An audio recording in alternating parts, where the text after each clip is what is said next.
I don't know what happened. We got cut off. Let me know you guys are there, because I got disconnected somehow. Once you guys are back, then maybe I can continue. Just, hello Brenda. The ones who we were talking and we got cut off, just come back to this one and send me a thumbs up that I know you're back online and I can continue the discussion, which I forgot where we were. Anyhow.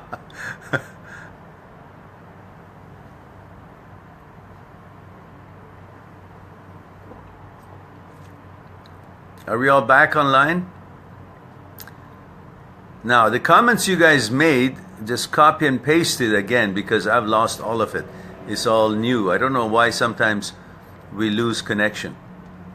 So if you guys are back there, and I hope that you are, if you put your comments back on, and then I know you guys are there so I can continue the response.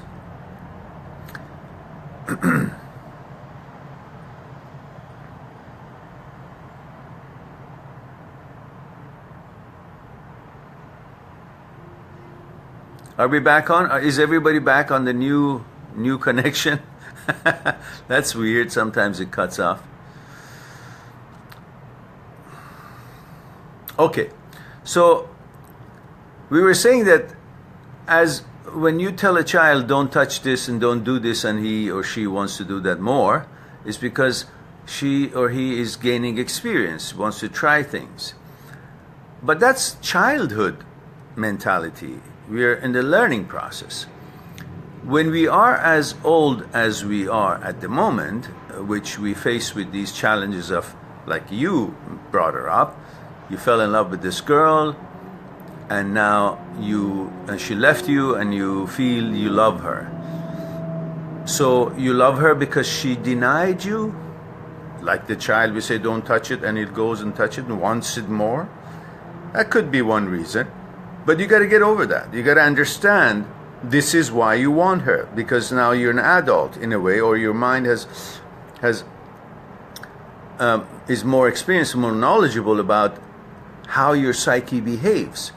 So if you understand that this could partly be because you've been denied of having something, and you wish to, your ego, and you wish to be in control, because we all think if we're in control, then the life is the way we want it.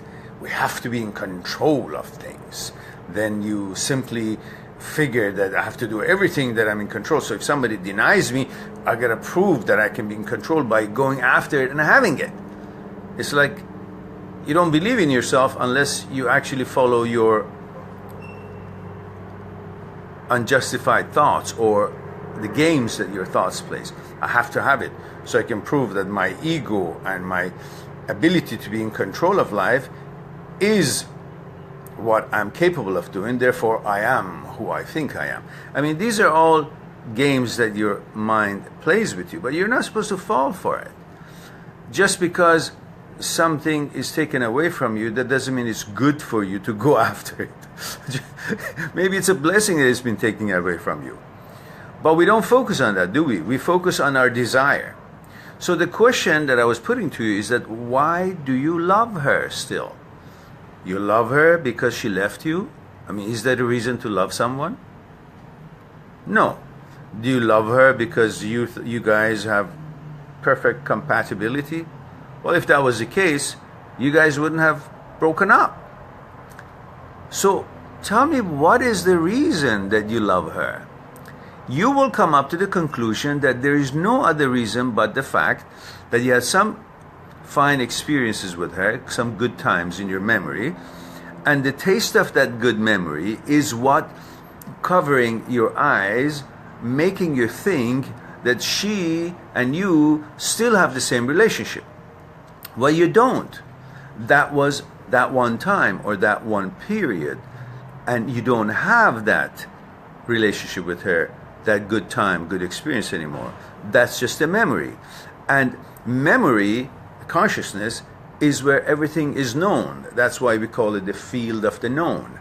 And in the field of the known, you're comfortable. You feel secure. You have a certain psychological security. So you keep going back into your memory and you remember those good times about her, things that you were compatible with at a certain time. As things change and she's not the same person anymore, so you don't have compatibility with her. But you still think of her as if you do, because at one time you did. And that one time that is no longer in existence, is dead, is still in your memory, in your consciousness, the field of the known. And that's where you feel psychologically secure. So you keep going back and you think that she and you are still the same as it was when you were feeling the way you were feeling. And you feel comfortable. So you want to keep remaining in your memory because it gives you a feeling of confidence, comfortableness, and the psychological security that we are all after. Now,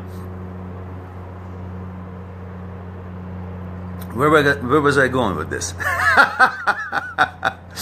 So the idea is that you are constantly in your memory bringing that particular moment or experience and projecting it over what it is now, which is no longer that, and you feel good about it. So is it logical to think that even though in reality you guys are not the same as it used to be, you should still love her? Well, there are reasons that you love someone. At the outset, it's a sexual attraction, and that's not love, that's lust.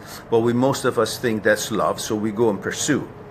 And later on, you bond on consciousness level, which can create actual bonding and love.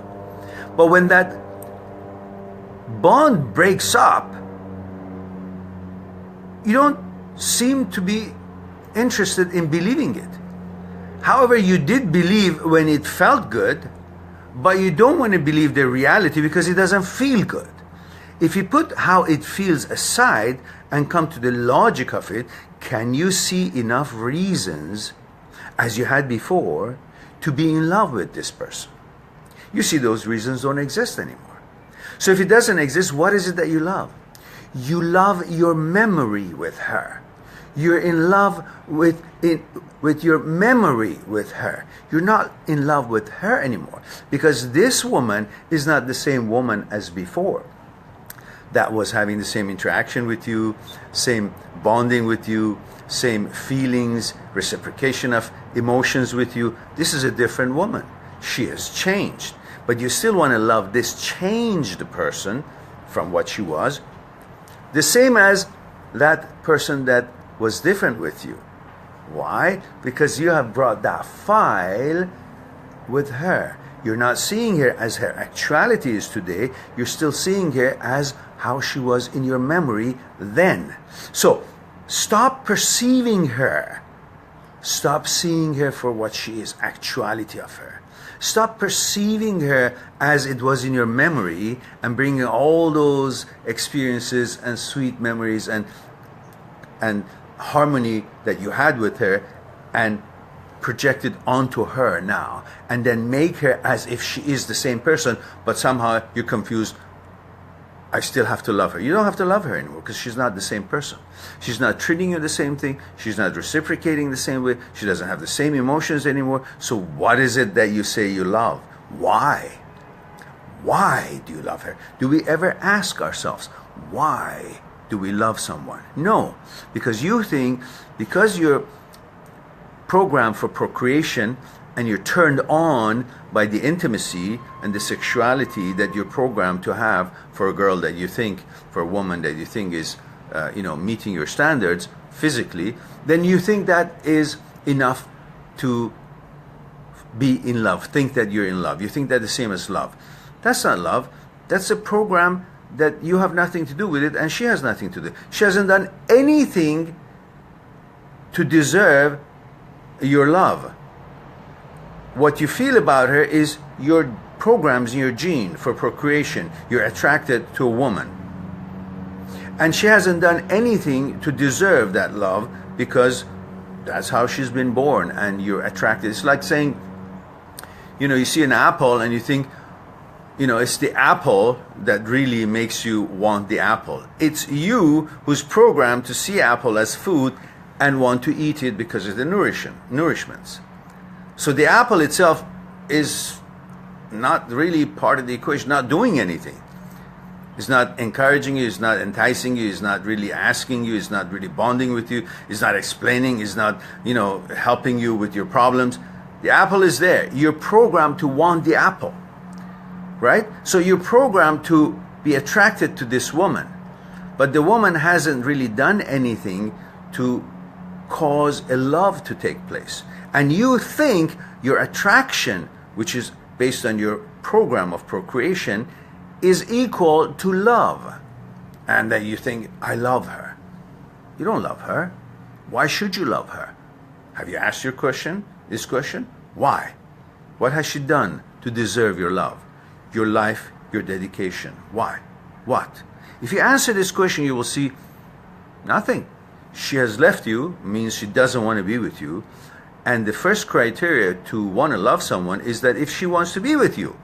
If that criteria doesn't exist, then you should not pursue it for the reasons that is illogical and respect to her wishes. She has left you, so there's no reason for you to love her. And is there anything else that makes you love her? You will see that it's not love, it's lust. And that lust exists for every other woman that meets your physical expectations. So once you clear that in your head, that it is your memory that you're projecting on her, that she doesn't qualify to be loved by you because she doesn't love you, she's not with you, she's not doing anything for you. Therefore, all of that clears your head to make you see it as it is, see her as she is, and you will come to the conclusion that that's not love, and it's not supposed to. I don't have to love her, and I shouldn't love her because she doesn't qualify. Instead, you're thinking because you're attracted physically or due to how it was in your memory, you still think she's qualified. There's no qualification. So disqualify her, unwant her for the reasons that we talked about, then you will feel free to be in the gym with her, to be anywhere, because you will feel, well, that's another beautiful woman, but I don't have a reason to love her. She hasn't shown me enough reason to express my love to her. And that would make you feel more confident to go on and find somebody else and have more respect for yourself. You're throwing yourself at her because of your desire. So it is really your desire that you're following, not that you love her. You love your choice. You love your desire. Your desire tells you, go after this woman. But that's all. But it is up to her to show you that if you should love her or not. She hasn't shown you anything. So this means she's not qualified. If she's not qualified, then you shouldn't pursue her. Simple. For many reasons. Respecting her wishes, respecting your wishes, and being fair to yourself. Why should you guys offer yourselves to every pair of legs that you see, or every beautiful face that you see, or beautiful body that you see, and you think that is now having everything that needs to be qualified for your love? Why you feel so less of yourselves? Women and men both have to do the same amount of efforts, make the same amount of efforts to prove to each other that they are worthy of each other's love. And that is not limited only to the physical attraction, because the physical attraction is not her doing. You're attracted to a woman regardless of what she's doing, as long as it meets your physical standards. And she may be attracted to you because of the way you look or the way you, whatever, that she feels like it. But that is not something that you or her are actually doing as part of your qualification to deserve each other's love. Now, the next step would be, what are you now offering? What she looks like and what you look like is not what you guys have anything to do with it. You've been born like this, and you have this gene of being attracted to each other. So, where's the rest? What is your efforts in this? You got to question that. If there is no effort from her side to attract you, to bond with you, to deserve your love, then you shouldn't offer it. And if it's the same, you're not offering any kind of an effort to deserve her love, then she shouldn't offer that to you. Now, sometimes you may offer all kinds of care and attention, but the other person doesn't reciprocate. Well, that means it's an equation that is not equal. You got to let that go, because you deserve just as much an attention as she deserves. It has to be an equal partnership, equal way of reciprocating emotions. So in that base, you will see that she doesn't qualify. You go on, stay in the same gym, do your workout and enjoy your life, and understand if someone does deserve your love or not. Then say, I'm in love with her. Otherwise, you have no reason to be in love with her. Number one reason, she's not with you. That's the end of that. Hope that is something for you to think about. I know you got a long-winded answer, but we got caught off and I lost the train of thoughts. Okay, Don Diego says, Mehran. Hello, Mehran. Thank you for sharing with us your thoughts and wisdom. My pleasure. I would just like to know, from where did your wisdom regarding these topics come from? It is just from your experiences, or you read it from books, or from somewhere else? Well, to be honest with you, I did not read it in any books. I've never read any books of these sort of things from any other traditionally old, ancient philosophers or whatnot. But I have enhanced my understanding and knowledge about psyche, and then of course I use that knowledge in helping myself to understand and analyze things better in my life. I've always had this interest of understanding how mind works and how it affects the body and emotions and so on. Of course, I trained in Aikido in university when I was studying, and that teaches a lot about mind and body coordination, relationship between mind and the body, and relationship between our energy and energy of the universe, energy of the nature. And we learn these techniques for meditation and for self-defense techniques and so on, but mostly to understand how we are put together, how our mind functions and its relationship with our body, the two of them.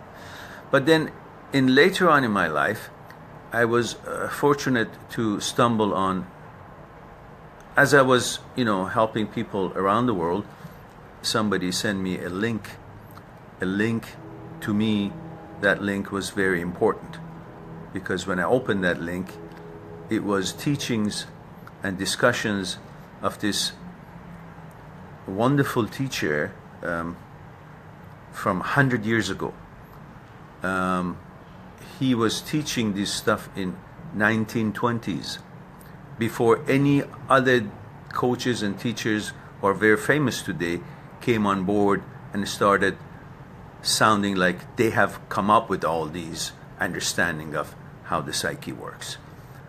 But I, in my books, have praised this teacher that I learned from, Mr. Jiddu Krishnamurti. This link opened a pathway for me for what I was longing for and looking for, which was missing in my studies, about how thoughts and consciousness, fears, desire, and ego work together. And this link opened me to the discussions that Mr. Jiddu Krishnamurti had with all these psychologists, famous psychologists around the world, who would travel long ways to sit with him and ask their questions from him. Psychologists and quantum physics, quantum mechanics professors, quantum physics professors, and these professors all around the world would come and gather around him and ask him questions. And he himself had never read anyone's books before him. He had figured it all out by himself.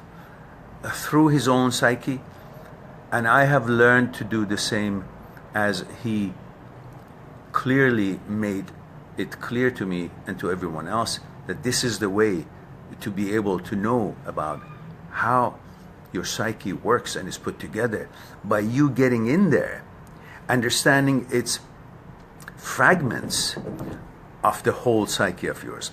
How thought has been born. What is the relationship between thought and consciousness?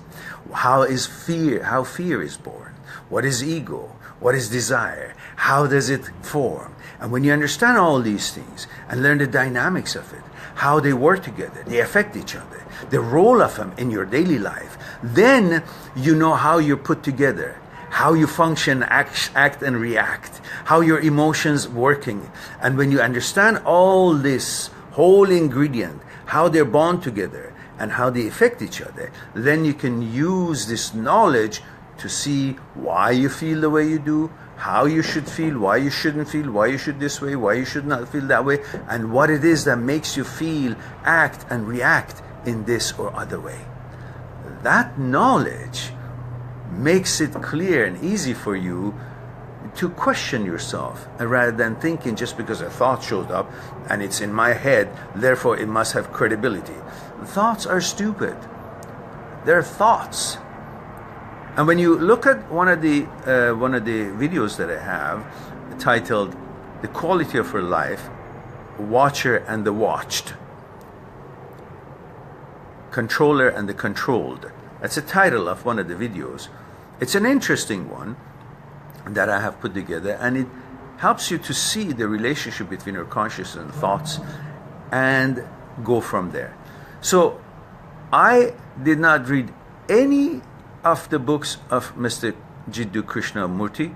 However, I watched over thousands of hours, maybe, I'm not exaggerating if I say 1,000 hours, if not more, of his lectures to people, lectures and sharing information, answering questions of these psychologists, quantum mechanics professors, quantum physics professors, and these discussions which were on and on with university professors and so on, anybody who was somebody wanted to learn from him. And through all discussions, which were 1,000 hours, if not more, I gained an understanding. Not understanding what he was saying just, but understanding what he was teaching, which was how our psyche is put together, how it works and functions and acts and reacts, what its role is, the ingredients, the fragments of our psyche's role are in how we negotiate and deal with life, how we see, perceive things, how this works. And from there, then I was able to use it to help myself and help the others. And the whole journey started when my son broke up with his girlfriend. We were on a vacation, and these thoughts we discussed and so on, and it was very helpful to him.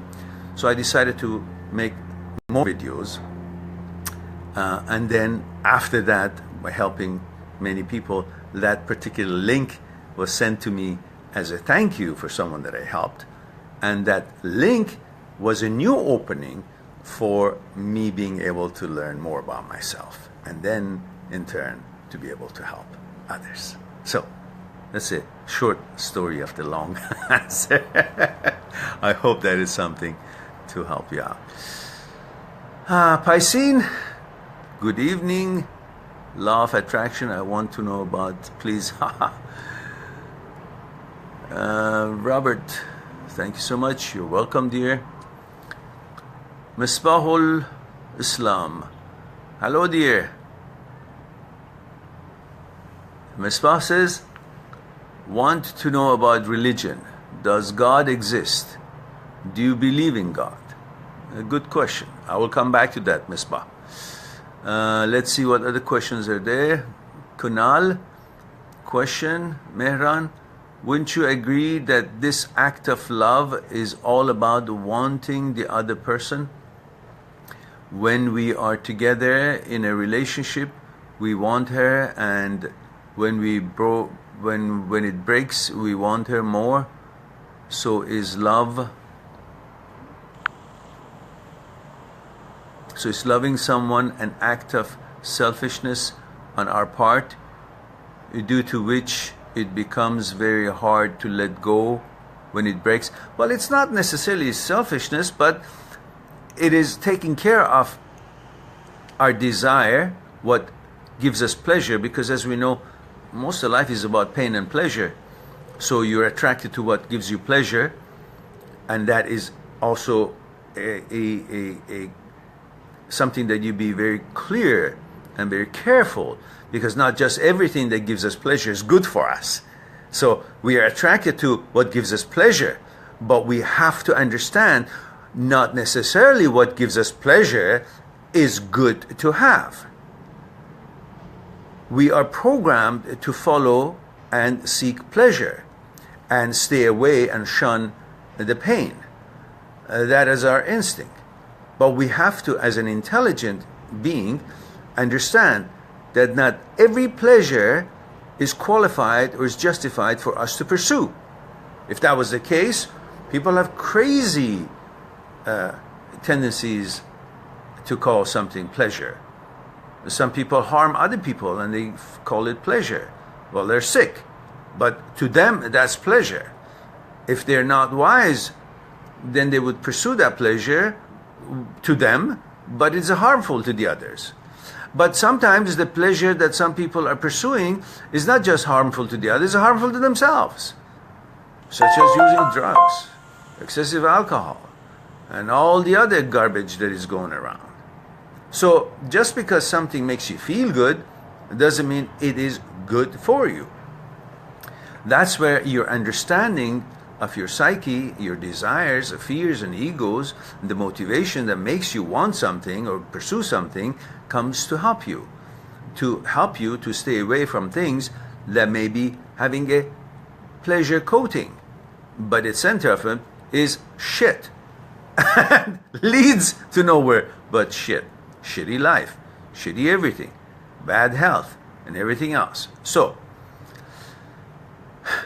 you are falling in love because it brings you pleasure, and that's why you're attracted to it. And also your genes are programmed depending on what your gender is and what your inclination is.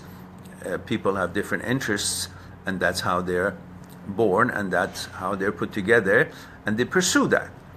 So whatever it is that attracts you and you find pleasurable, you may be attracted to, and that is one criteria that makes you fall in love with someone, because of the pleasure to your liking. But is falling in love limited to that visual and physical pleasure that attracts you to that certain someone? Because we know that's not love. That's lust. That's your program. So let's find out, are you loving someone because you want to prove that you can conquer?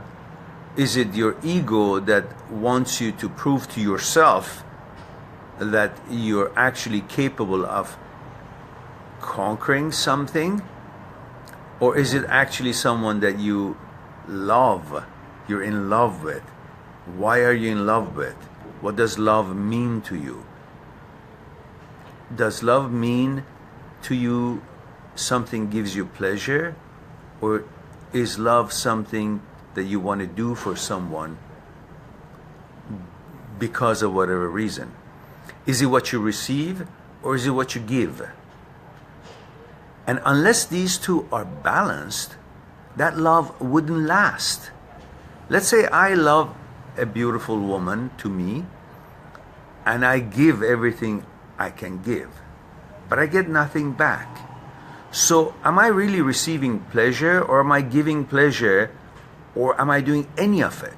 I'm doing whatever I can, offering whatever I can, but there's no pleasure for me, because There's certain pleasure of me being allowed to do certain things for someone, gives me pleasure. But do I receive any in return?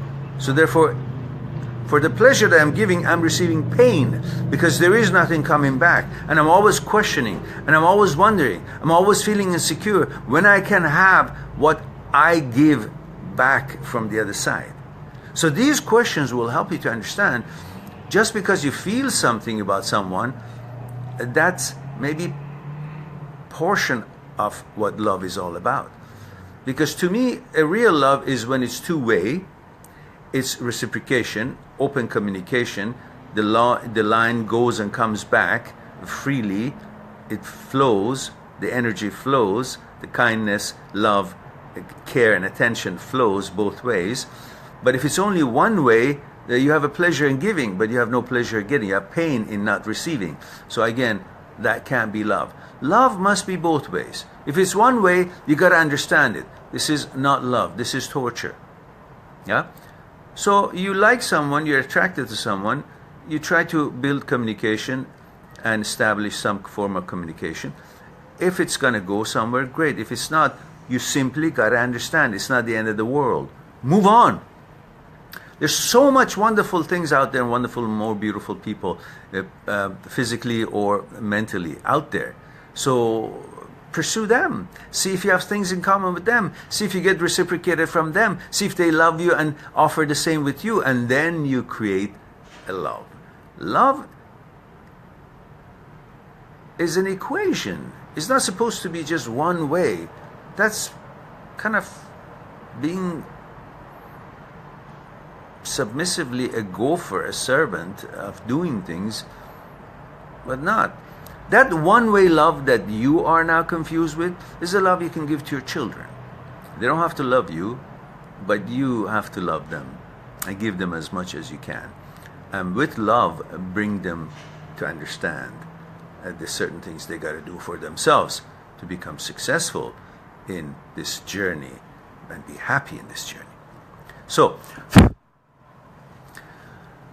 there was a little ant there. I had to blow it away. I couldn't.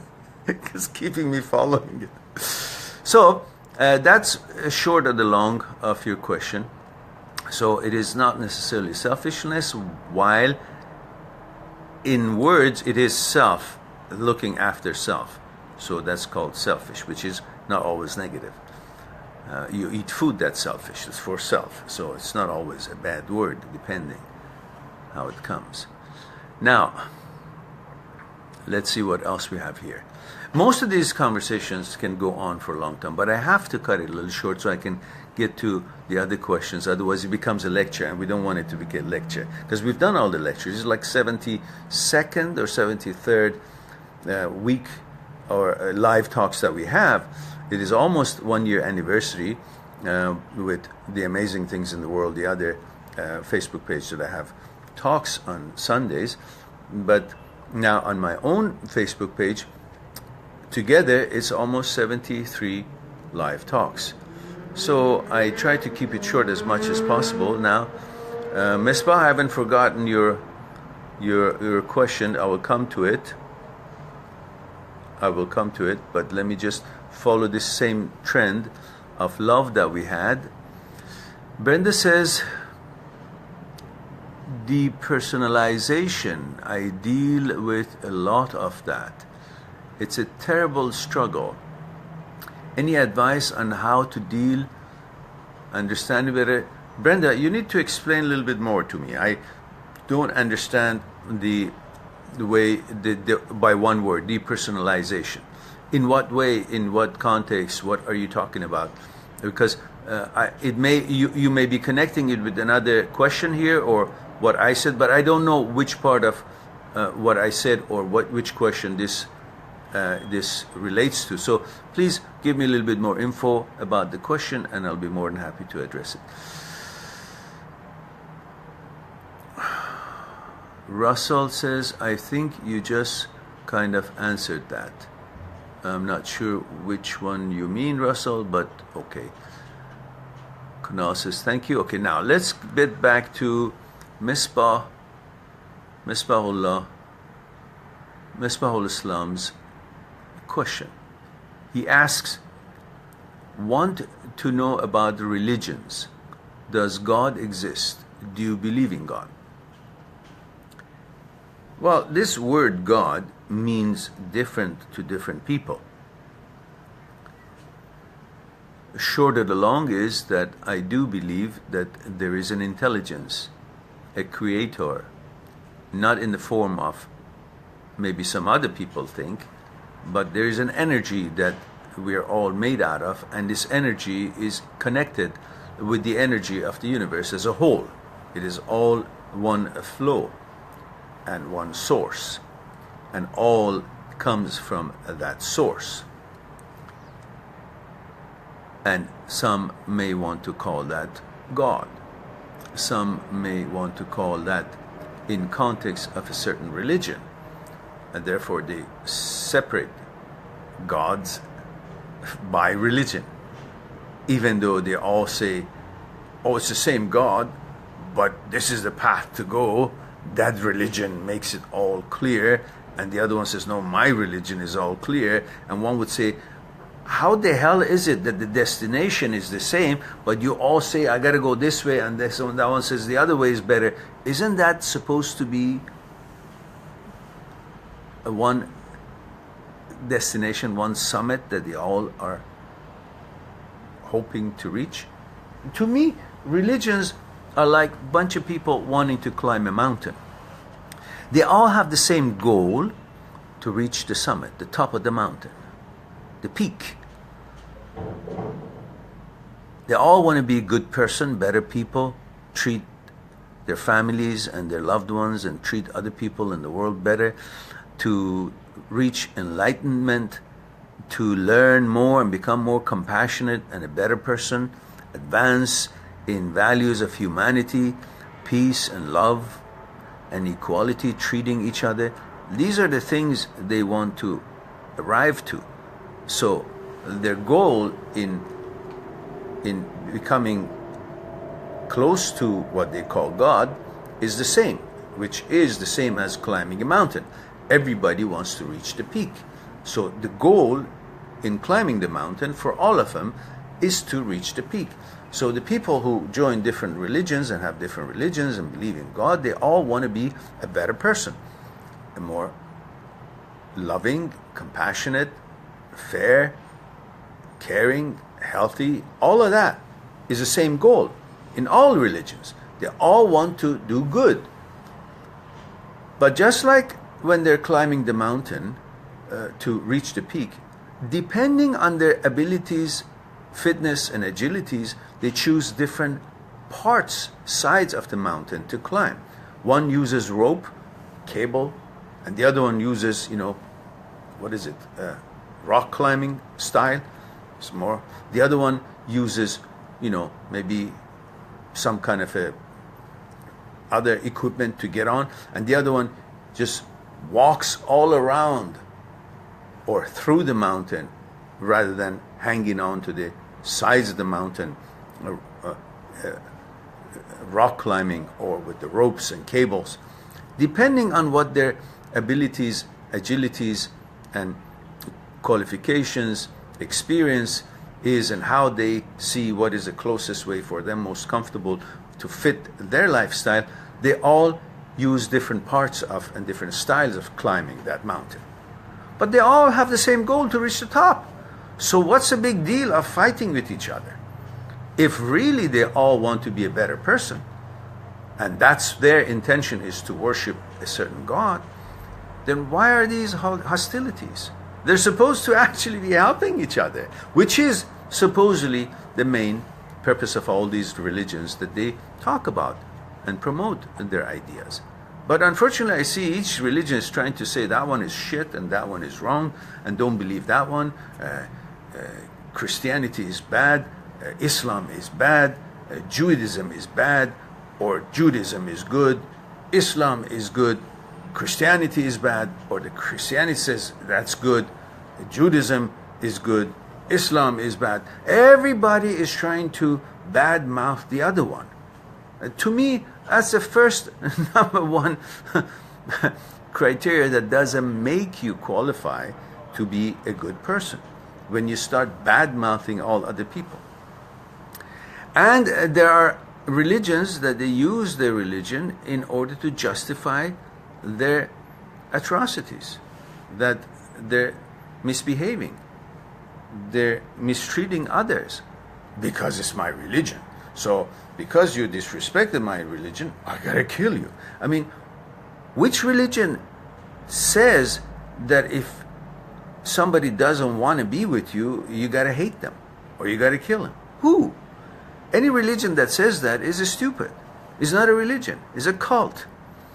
All religion, as far as I'm concerned, is supposed to promote love and peace and respect and harmony and tranquility and helping each other, regardless of what religion you have. What is religion beside this romantic way that we just talked about, the actual way that religion should be?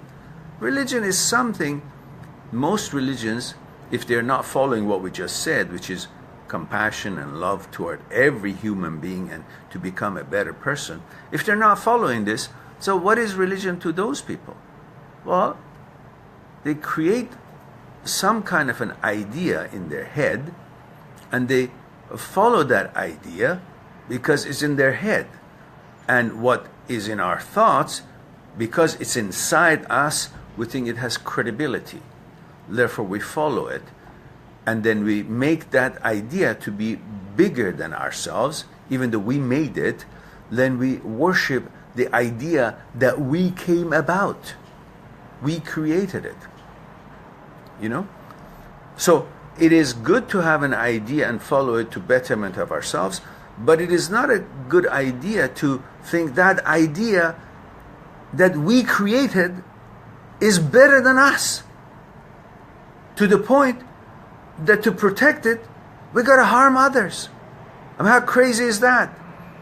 So in other words, you don't have a religion that is better than you. You're actually worshiping yourself, because you believe what came to your mind and the idea that you have of what is divine is better than everybody else, but it's actually an idea which came into your head. So in fact, you think your idea, which is you, is better than anybody else. So you're actually worshiping yourself. This is your own thought that you're worshiping.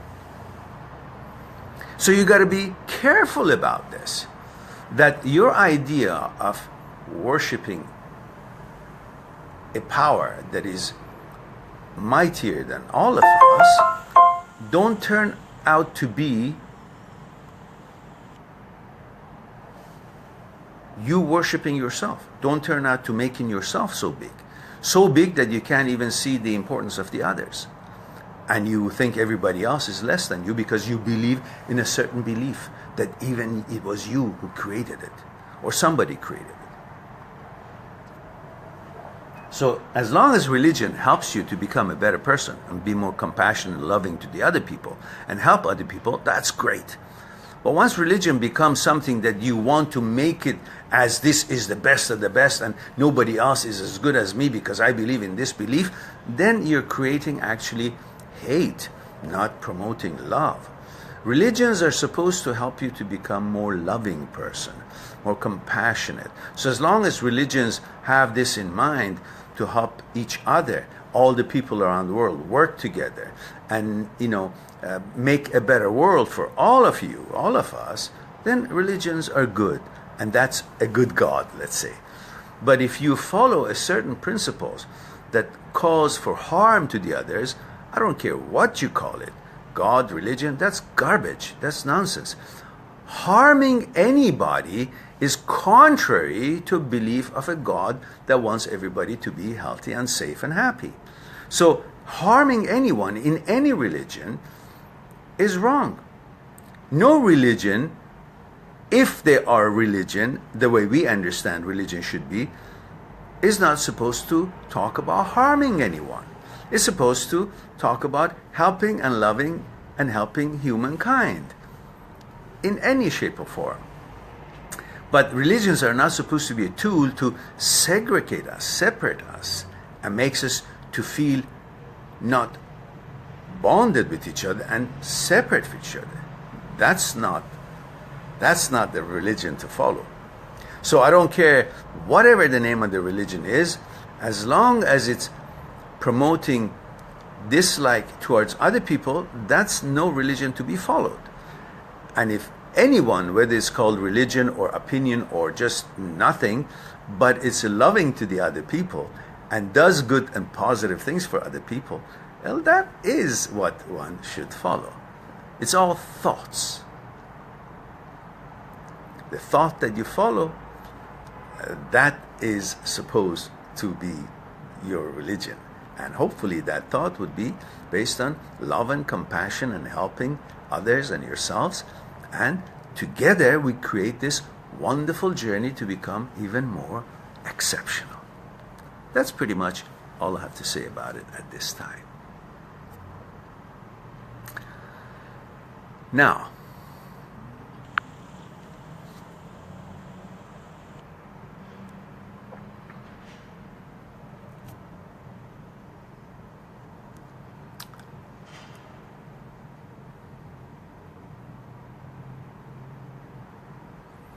okay, now Russell says, do you meditate often?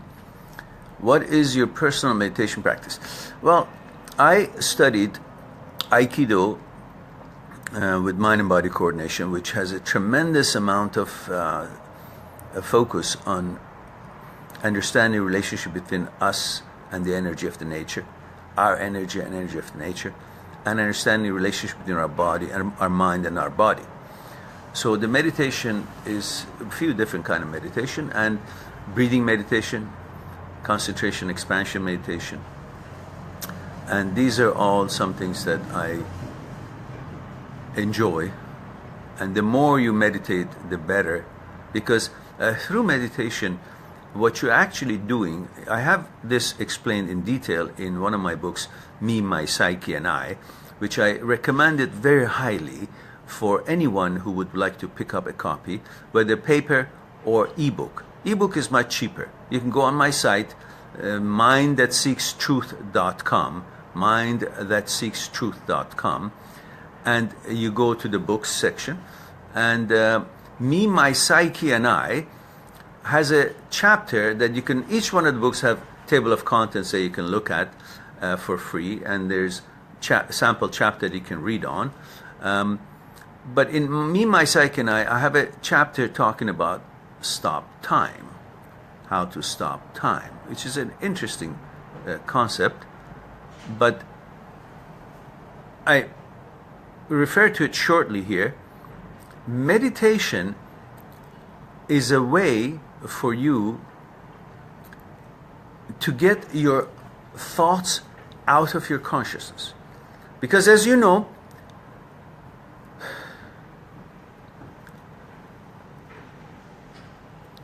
our consciousness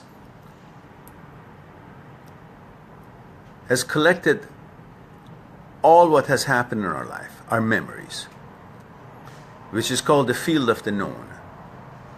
We record everything 24/7. So our consciousness have observed and learned and recorded all these experiences, either personal experiences that you personally experienced in life, or things that you read or you saw, traditions, customs, religions, all these things, beliefs, and even through your genes, certain things that have passed through your ancestors, and now it's all part of your being, understanding, part of your program. And all these experiences and knowledge have been recorded in your consciousness, memory. So hence we call it the field of the known. And when you think of your memory, a certain event in the past, in the memory is the past. Everything that you have here is recorded from something happened in some other time. So memory is the past. So when you're in your memory, you're in the past. So you're no longer here. You traveled in time. You're in the past because you're in the memory. Memory is the past, so you're in a different time. You're no longer here. You're not aware of the time here. You're in that time. Or when you project something from the past modify it in the present, and you conjure up something projected to the future, you created another time, the past, present, and future. Otherwise, there is no tomorrow waiting for you, because when tomorrow comes, that's the now, that's present, that's today. So it's not like there's a tomorrow waiting and you plan for it. No, tomorrow is today. So everything is the now. Everything in your life is the now. Now is the representation of the past, and now is the present of your future. Because whatever you do now is the basis of what your future will be. So your future is because of what you do now. And what you're doing now, where you are, what you are, is based on what has happened and where you came from, the past. So now is collective of all times. Everything is here. The past and the future is about now. Now is because of how your past been, so the past is now here. And now is what your future is going to be based on, whatever you do. So this whole business of field of the known, which you roam around into it, it takes you from now to the past. It creates time. And when you think about certain kind of a, let's say, experience you had yesterday, I had a great fun yesterday eating that food, or I ate that food and I had a stomach big like the jalapeno that I had last night, and I say, I wonder if tomorrow I'll be fine, or I still have pain tomorrow. So I created time with my mind. Or I say, I had this pain last night, I wonder, I'm okay now, I hope I'll be okay a little later on. So I created time. I wonder if I'll be still feeling the same pain, or just as I did last night. So I now created time.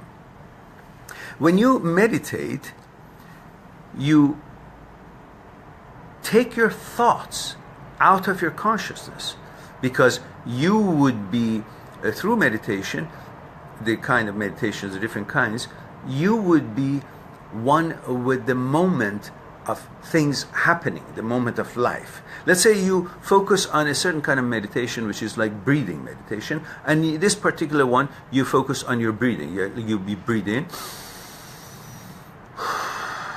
and you're alert and aware of this whole, what is happening. You're breathing in, you're thinking, and you're seeing, you're feeling the oxygen entering your body, you're following it. Your mind and your thought is with that action of breathing in. And when you exhale, you feel it, you see it. Therefore, you are with the very moment of what the breathing is happening. So you're not in your memory, you're with the now. When you're with the now, which is because of the meditation of focus, the full attention that you're making to that what is happening at that moment, at the now. Therefore, your thoughts is outside of your field of the known, of the consciousness. You've managed to take your thoughts out of where it usually operates, which is the field of the known. Everything that you do, every thought that you have, is because of your consciousness, based on a dead information. But it's a knowledge that is accumulated in your consciousness. So when you take your thoughts through meditation or other full attention to something, out of the consciousness, out of the field of the known, and with the actual movement and flow of life, which is, meditation is one of it, when you do the breathing or whatever else it is you're doing, you're totally taking your thoughts out of its function and movement in the field of the known, in the past, in the memory, and take it out to somewhere that is unknown, or at least is with what is happening at that moment. And that's where you stop time. Because there is no comparison of in the past or conjuring up for the future. It is only the now, and that's where thoughts is out of consciousness, and that's when time stops. The only time that you feel time is when you go into your memory or conjure up some future. But when you're doing something, that's why you often say, time flies when you're having fun, because you're constantly focused on what is being done, what is happening at that very moment. You're not in your memory, you're not in the past, and you're not in the future. You're not thinking about anything that you worry about or you wonder about. or you're hoping for. You're all with the actual flow of life. And that's when time doesn't exist. Hence you say, time flies when you have fun, because you didn't notice the time. And you notice the time when you compare it with what it was, what it is, and what it could be. And that's the same way as fear happening. Now, for that, you can go to my site and look at the video seminar I did for a local university called The End of Fear. It's an interesting 1-hour seminar that you have a 10 minutes of a free part of it. You can see the rest of it. If you want, you can purchase it. It's very nominal fee, and you can download it and then you can watch it. I highly recommend the Me, My Psyche and I, and then it will perhaps explain a little bit more on meditation, on this question that you had, and many other. Take a look at the table of contents on mindthatseekstruth.com of the books that I've written, and you will see what is entailed and see if that is something that you should have. And I really think that you should, because all these conversations are to bring you, give you enough information so you can deal with things on your own. So reading these books, it does help you to understand how this ticks, how things work, and you become your own master of teaching yourself as your life unfolds and how you go about this journey of life.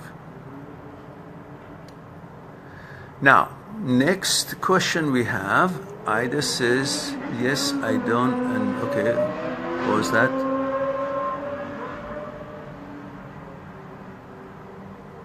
I think you're referring to religion, yeah, okay. Akash Sharma says, I feel like my girlfriend don't love me anymore, the way she behaves with me.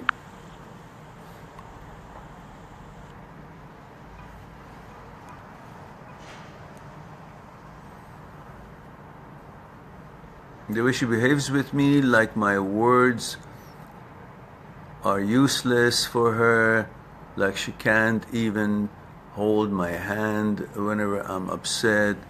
She don't even ask me what happened. She called me once in the 2 days to meet her.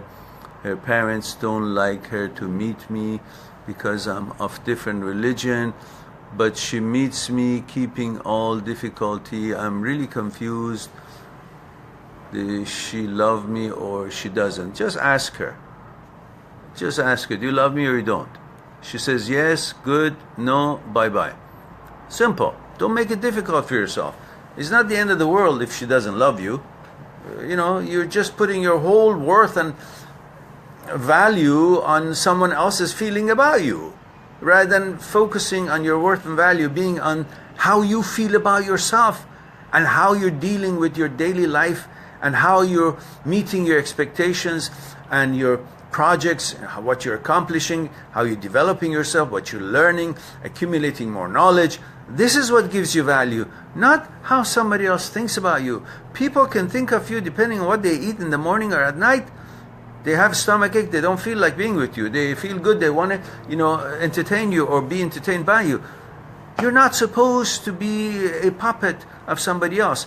If it's reciprocation equally, both bond on consciousness level, that's good. It's got a future. If no, it's just one day I feel good, so you come and please me, and someday I don't feel good. Well, the hell with that kind of ups and downs. Life is bigger than that. It's not about one girl or one guy or one relationship. It's about lots of other things that you're supposed to experience and learn. And most importantly, learn what is the relationship between your thoughts, consciousness, fears, ego, and desire.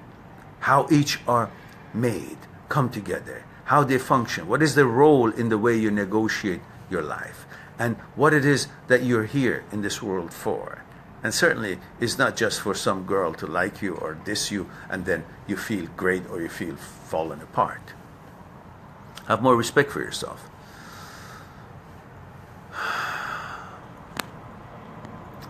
Now,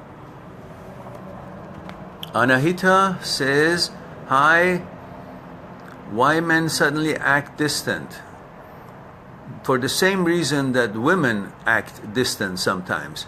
Human being nature. They feel confident, therefore they think you're not good enough for them. They feel weak, therefore they think they're not good enough for you, and they hang around and they wish you would pay more attention to them. This is what every man and woman feels at different age, different times. And often women think because they already have you, therefore you're not good enough, they can do better. But when they don't have you, they feel like, oh, you're good enough and they should pursue you. Same things. Guys feel like, oh, I have this girl, so she must not be that hot because she likes a person like me. Because they don't have enough confidence in themselves. And when the girl doesn't like them, they feel, oh, she must be really good, I should go after her. And the girl feel the same exact way. And often girls or guys feel like the more people like them or pay attention to them, the more valuable they are. But they don't understand. The reason people pay attention to these to them, if many men pay attention to this woman, because that's their program. It's not necessarily meaning that she's so amazing human being that they're so interested in her. They're interested in it because they're programmed to be interested in any good-looking, to their taste, different people like different looks, in any good-looking, physically shaped woman. So that really has nothing to do with your value. It has to do with their program. So women who think, oh, somebody else likes me, so I should try it and see how, because that means, oh, I'm so popular. No, it's not because anything special, because you don't even know them.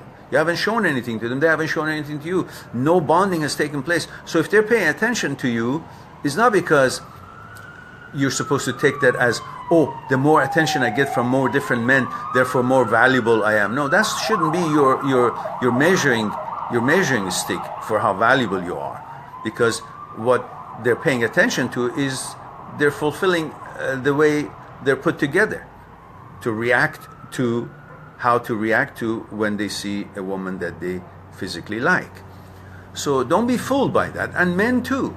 Just because some girl smiles at them, that is not a carte blanche to leave your girlfriend and go to this one, because this is an unknown and you follow the unknown. You want to know what it is, excitement, and therefore you think, oh, well, that's exactly the same way you felt about your girlfriend at the beginning. Now you're feeling the same way, and you think this feeling is now better than, meaning that she's better than this girlfriend that you have already? No.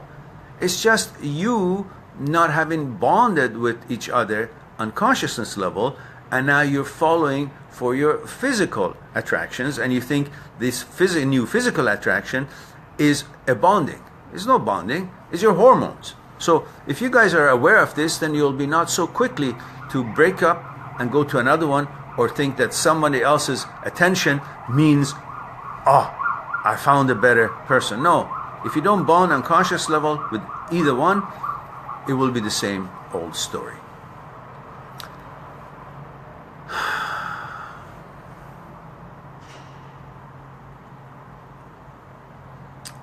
Okay, now, could someone tell me what time it is? My usual timekeeper, Prince, is not here.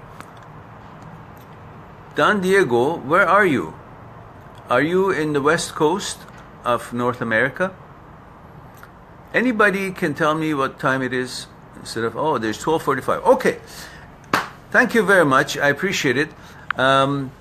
Oh, Prince is here. So why didn't I see you anywhere, Prince? Did you just join us? Okay, guys, I thank you very much for giving me the opportunity to share with you some of these discussions. And I hope that your week will be great. I encourage you to check my site, mindthatseekstruth.com. And if you need to talk to me one-on-one, please go through the Talk to Me for Consultation page on my site, and then we can have a one-on-one on Skype. If you need to take a look at the books, please do look at the books, table of contents, see which one is the one that you're looking for. The Breakup Pain Handbook is one. Me, My Psyche, and I is another. I highly recommend it. And the transient thoughts and me, which are the thoughts that are not invited, they just happen to appear in your head and you wonder what they are, if they represent you, if they mean anything, what is the relationship of this thought and you, and all that is discussed in the transient thoughts and me.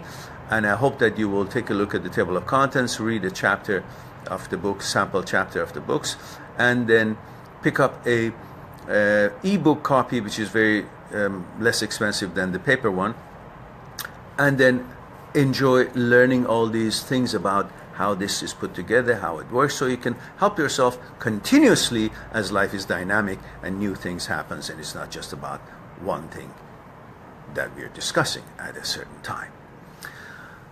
Wish you all well and look forward to see you next week. If not, tomorrow I have another live talk at the Amazing Things in the World, which I'll put the post up and you'll see the link, or you may have already been on it. Until next week, that on Saturdays we'll have a same time, same meet. I wish you all a wonderful day and wonderful week, and be good to yourself and others. Love you all and talk to you soon. Bye for now.